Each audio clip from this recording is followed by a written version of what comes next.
কৃষ্ণ কৃষ্ণ নাৰদৰ উপৰিজন্মৰ কথা সকলো জীৱই আগৰ জন্ম অকল নাৰদৰ কথাই নহয় আমিবিলাকো 84 লক্ষ যোনি পৰিভ্ৰমণ কৰি দুৰ্লভ মনুষ্য জন্ম পাইছোঁ।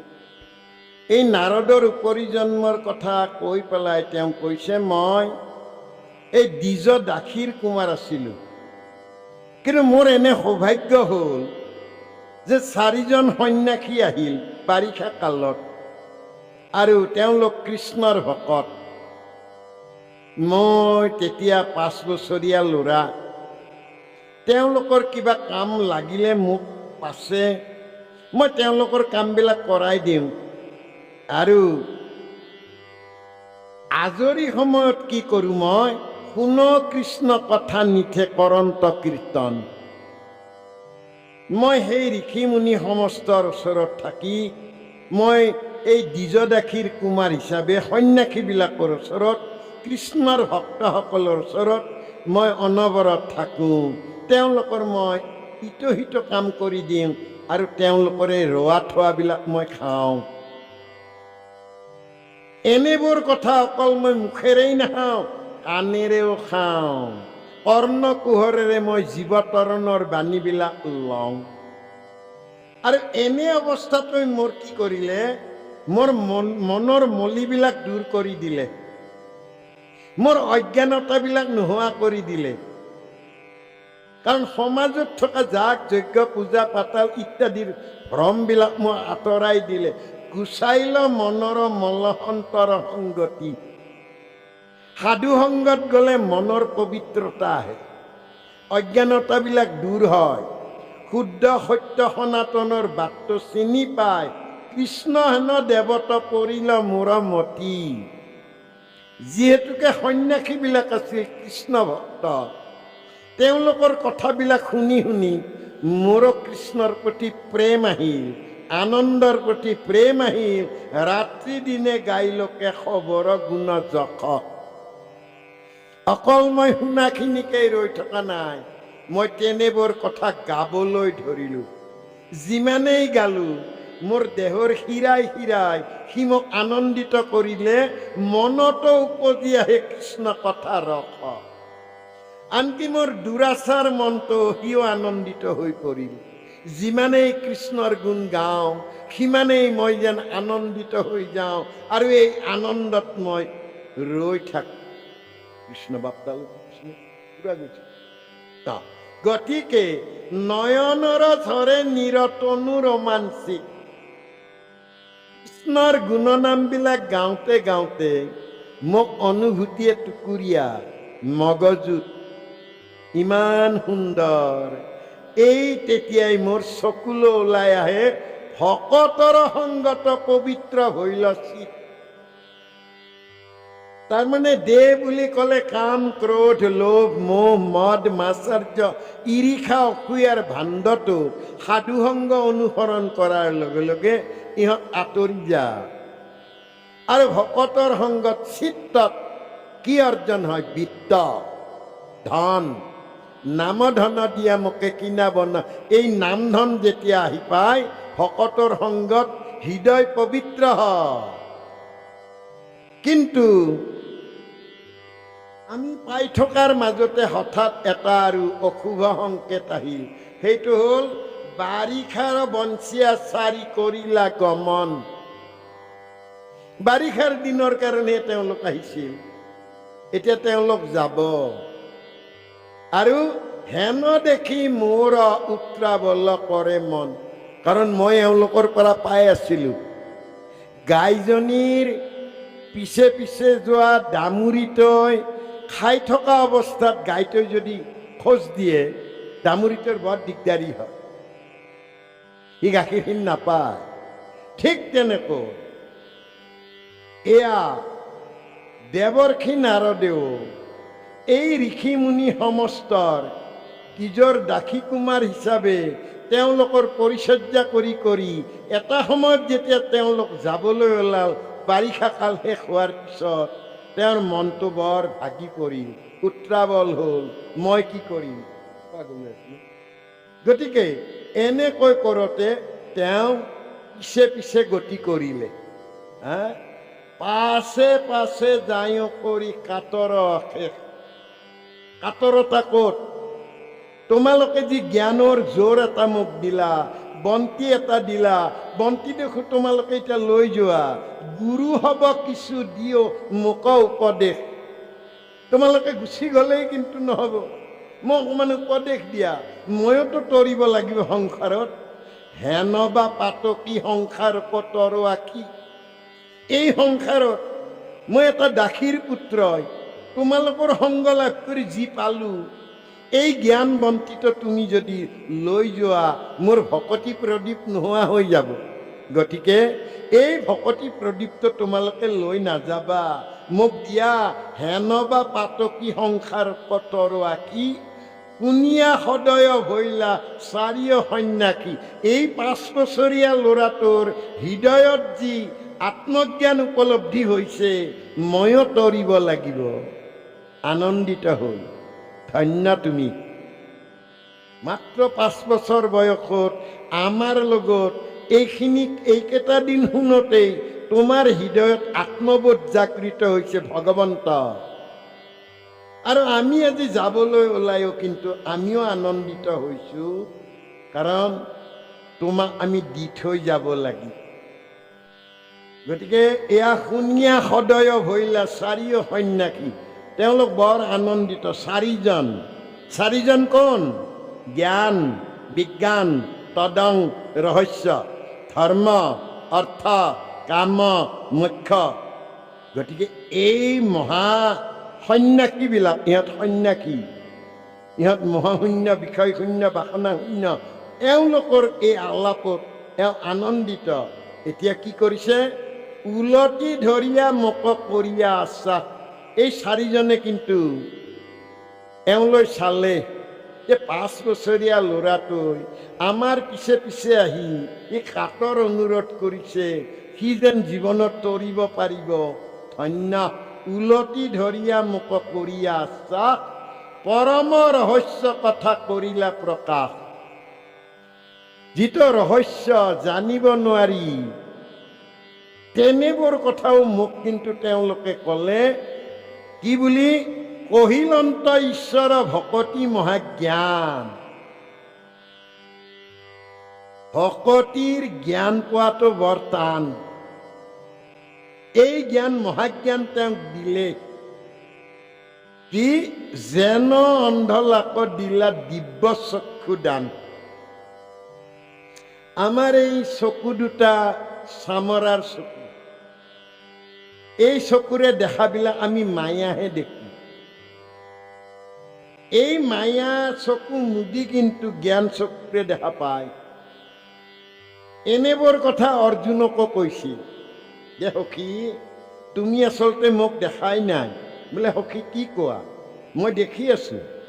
নাই, তুমি মোক দেখা নাই। তুমি মোক দেখিছা গোৱালৰ ল'ৰাটোকে দেখিছা। বোলে কেনেকৈ দেখা পাম?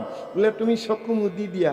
চকু যেতিয়া মুদি দিলে, বোলে সখী তুমি কিবা দেখিছানে? দেখিছো। কেনে দেখিছা? বোলে ৰাতুল চৰণ দেখিছো। আৰু কি দেখিছা? বোলে চৰণ তলত ধ্বজ বজ্ৰ জব অংকুশ পদ্ম দেখিছো। আৰু কি দেখিছা? বোলে জংঘ মনোহৰ উৰৰ ৰামকল সদৃশ ককালত কিংকিনী পাতঘূনি পীত পতিত মেখলা দেখিতে শোভিত অতিকে সুন্দৰ সিংহবন্ধ কটি। সখী তুমি ৰৈ গলা দেখো। সখী আচৰিত। কি আচৰিত সখী? সহস্ৰ বাহু দেখিছো সখী। কি কোৱা তুমি? 2খন ভৰি দেখি পেলাই এটা দেহত সহস্ৰ বাহু। সহস্ৰ বাহু সখী, সহস্ৰ বাহু। সহস্ৰ বাহুৱে নহয় সখী, ওপৰৰ পিনে চাবই নোৱাৰি। বোলে কিয়? বোলে ওপৰৰ পিনে সহস্ৰ মুণ্ড, সহস্ৰ জিভা, সহস্ৰ চকু। সখী মোৰ দেখো বৰ ভয় লাগিছে। ভগৱন্তই কৈছে, তেতিয়াহ'লে তুমি জানি লোৱা, এই সমস্ত দেৱতা ময়েই, মোটেই উৎপত্তি। আমিও জানিব লাগিব আমি কোনো নহয়, আমি ভগৱন্তৰ বিচ্ছুৰিত অংশ। সেইকাৰণে ইয়াতে স্বীকাৰ কৰিলে যে পৰম ৰহস্য কথা কৰিলা প্ৰকাশ। এই 5 বছৰীয়া ল'ৰাটোৰ আগত পৰম দুৰ্বোধ্য আত্মতত্ত্বটো তেওঁ ক'লে অহিলন্ত ঈশ্বৰ ভকতি মহাজ্ঞান। এই ভক্তিৰ ফলত তোমাৰ তাতে হৃদয়ত উৎপত্তি হোৱা মহাজ্ঞানটো তুমি পালা। যেন অন্ধলাক দিলা দিব্য চক্ষু দান। আমি অন্ধবিলাকক এটা জ্ঞান চক্ষু দিলে আমি নেদেখি দেখো। অব্যক্ত ঈশ্বৰক আমি হৃদয়ত উপলব্ধি কৰোঁ। মোৰ তাত তেওঁ প্ৰাণাৰাম হৈ আছে, হৃদিৰাম হৈ আছে, আত্মাৰাম হৈ আছে। মোৰ হৃদিৰাম আত্মাৰাম এইজনৰ লগত যদি মই চিনাকি হ'ব পাৰোঁ, দুৰ্বোধ্য আত্মতত্ত্বটো মই জানিব পাৰিম। তাকেই তেওঁক ক'লে কৃষ্ণ।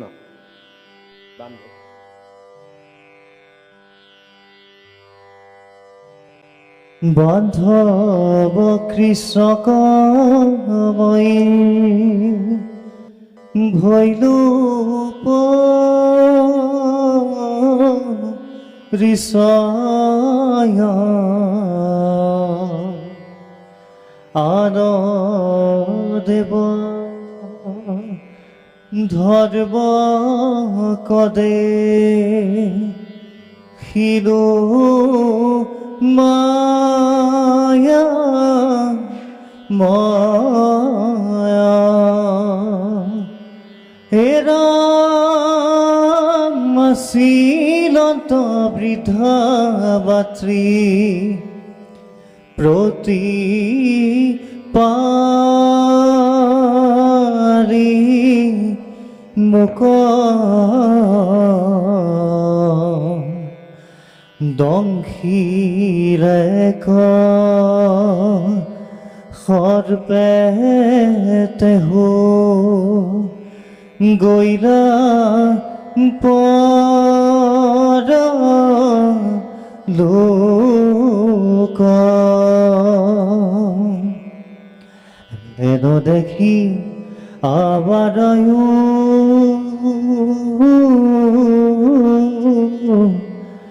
দাস ভৈৰা বদ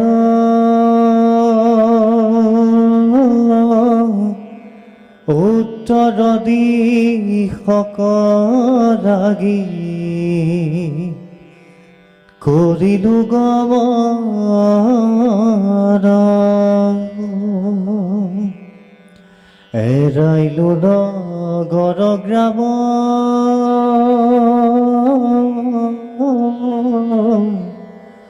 নদী নদ দেশ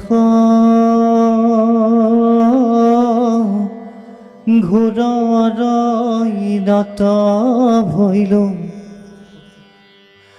আপুনি প্ৰবেশ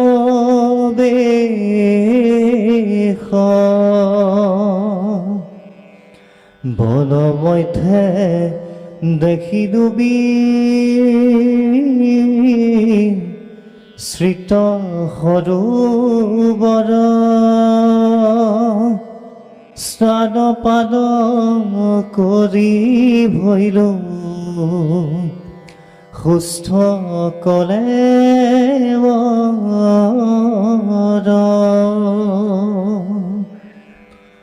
আখদেৱ কিলো হুইখো অস্বস্থৰ তৰে কৃষ্ণক চিন্তি বেলৈলো হৃদয় কমলে এই উপজিল প্ৰেম আতি দ্ৰৱ ভৈৰ চিত জৰে নয়নৰ নীৰ তদুৰো বাঞ্ছিত দেখিলো হাই ক্ষতে বহি ঈশ্বৰ মূৰ্তিক কৰন্ত প্ৰকাশ কোটি চন্দ্ৰত অধিক আনন্দ হিন্ধুত মন মজিলয়া বাৰ গুচি লব নৰমোহ মোহ অহংকাৰ কতো ক্ষৰে প্ৰভু পাছে ভৈৰায়ন্ত ধাৰ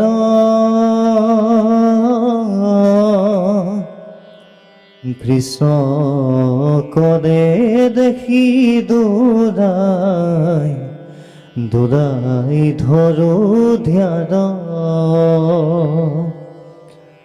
তথাপি ন পাঞ্চুৰাগ মাধৱক বধূ কান্দি দুৱাৰে কহুক খেদে উতে বুক এখনে আছিলা হৃদয়ত দেখা দিয়া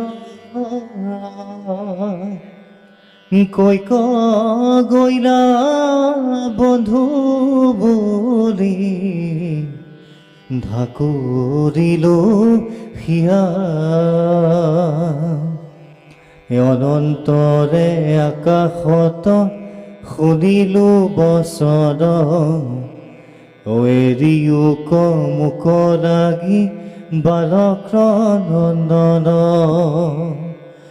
নতু গুছে সময় কেম নৰমৰ যত নাপাইবা মুহুক দেখা আৰু ই জন্মত কৃষ্ণ ভক্তিভাজন আজি এই দ্বিতীয় বৈকুণ্ঠপুৰীত উপবিষ্ট মোৰ জন্মান্তৰৰ নৰ নাৰায়ণ ৰূপী ভগৱন্ত সদৃশ বা বান্ধৱ স্বৰূপা সমস্ত আজি এই সদানন্দ প্ৰাথমিকই যি এই অখণ্ড ভাগৱত পাঠ তিনিদীয়া কাৰ্যসূচীৰে আৰম্ভ কৰিছে তাত আমি অধমক আমাৰ ভৰদ্বাজ বাপজনে আমন্ত্ৰণ কৰিছিল। আমি ইয়াৰ আচলতে ব্যাখ্যাকাৰ নহয়, তথাপিতো বাপৰ আমন্ত্ৰণ ৰক্ষা কৰাৰ কাৰণে আমি ইয়ালৈ আহিছোঁ। গতিকে আপোনাসৱে আমাৰ যি এই ব্যাখ্যাত যিখিনি আমি আমাৰ সম্যক জ্ঞানেৰে আপোনাৰ ওচৰত আমি ভগৱন্তৰ গুণানুকীৰ্তন ইয়াত প্ৰস্তাৱনা কৰা হ'ব, সেইখিনি যেন আপোনালোকে আমাক নিজৰ বুলি আমাক ক্ষমা কৰে, এই আমাৰ প্ৰাৰ্থনা। আমি আমাৰ মহন্ত প্ৰভুজনাই যিখিনি ব্যাখ্যা কৰিছে বাপজনাৰ আমি ল'ৰা সদৃশ, গতিকে আমি ইয়াৰ তত্ত্ব ব্যাখ্যা শিকিয়ে আছোঁ। আমি একান্ত হ'ব পৰা নাই, তথাপিতো যিহেতু আমাক ইয়াৰ দায়িত্বভাগ অৰ্পণ কৰিলে আমি সাধ্য অনুসাৰে আপোনালোকৰ জ্ঞাতাৰ্থে আমি অকণমান ইয়াৰ ব্যাখ্যা আগবঢ়াই যাম। কৃষ্ণ। আমি প্ৰথমে এই সদানন্দ প্ৰাথমিকৰ সমস্ত বাপ আই সমস্তক আমাৰ ফালৰ পৰা আমি আন্তৰিকতা যাচিছোঁ। তেখেতসকলে আমাক যি যি সুযোগ গ্ৰহণ কৰি আমাক এই আসনখানৰ কাৰণে আমাক মনোনিৱেশ কৰিছে, আমি তাৰ কাৰণে তেখেতসকলক আমাৰ ফালৰ পৰা কৃতজ্ঞতা জ্ঞাপন কৰিছোঁ। আৰু এই প্ৰাথমিকটিৰ এই অখণ্ড ভাগৱত পাঠৰ যি ক্ৰম ৰক্ষা কৰি আছে, সেয়ে যি ভকতি বিস্তাৰ কৰি আছে, এই প্ৰাথমিকটিক আমি আমাৰ ফালৰ পৰা কৃতজ্ঞতা যাচিছোঁ। কৃষ্ণ। সেই ইয়াত দিছে নাৰদৰ উপৰি জন্মৰ কথা, গতিকে আপোনালোক বাপজনা কৈয়ে গৈছে। গতিকে আমি প্ৰত্যেকজন প্ৰতিটো জীৱই আমি তিনিটা জন্ম লাভ কৰোঁ। তিনি জন্ম লাভ কৰি আমি আমাৰ মানৱ জীৱনত আমি ঈশ্বৰ প্ৰাপ্তি নহয়তো অধঃপ্ৰাপ্তি হ'ব পাৰোঁ। গতিকে সেইকাৰণে নাৰদেও পূৰ্বজন্মৰ যিখিনি কথা সেইখিনি আজি ইয়াত ব্যক্ত কৰিছে। গতিকে তেওঁ দাসীৰ পুত্ৰ আছিল, আৰু ব্ৰাহ্মণৰ ঘৰত তেওঁ মানে বাৰিষা কালত কৃষ্ণৰ 4 ভকতৰ লগত তেওঁ সংযোগ হৈছিল আৰু বাপজনাই কোৱাৰ দৰে সেই তেওঁ কৃষ্ণৰ গুণ বৰ্ণনা কৰিছিল। আৰু যেতিয়া বাৰিষা শেষ হ'ল তেতিয়া ব্ৰাহ্মণৰ ঘৰৰ পৰা কৃষ্ণৰ ভকত 4জন বিদায় মাগিলে আৰু তাৰ পিছে পিছে নাৰদ দাসীৰ পুত্ৰ যিহেতু ব্ৰাহ্মণৰ ঘৰত মাক দাসীৰূপে আছিল, গতিকে তেওঁৰ চিন্তা হ'ল যে মই ইয়াত থাকিলে কি হ'ব, যিহেতু এই কৃষ্ণৰ ভকতৰ লগত মোৰ সংগ হৈছে, গতিকে মই ঈশ্বৰৰ গুণ কীৰ্তন গাই মই এখেতসকলৰ পিছে পিছে মই যাব লাগিল।